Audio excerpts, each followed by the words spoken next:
Alors nous avons discuté dans notre dernier café philo de samedi soir de ce qui caractérisait l'expression féminine, le langage féminin. Et il y a quelque chose un mot qui me paraît important, c'est le mot personnel.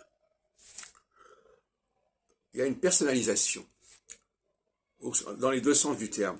Je parle de moi et je parle à toi, à l'autre. Je et tu. Et les femmes n'arrivent pas beaucoup à échapper à ce créneau. Hein. Il faut toujours qu'à un moment donné, on fasse des attaques personnelles, par exemple. On dit, mais toi tu es ceci, mais toi tu es cela. Ou bien moi je suis ceci, moi je suis cela.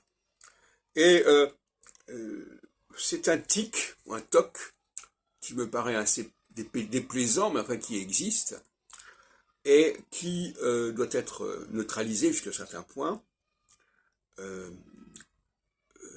Moi, j'interdis les réflexions personnelles, les attaques personnelles, les témoignages personnels, ça m'intéresse pas. Et c'est ce qui fait que les femmes n'aiment pas trop participer à nos réunions, parce que cette dimension de moi j'ai fait ceci, etc. Et puis alors il y a la zone de confort.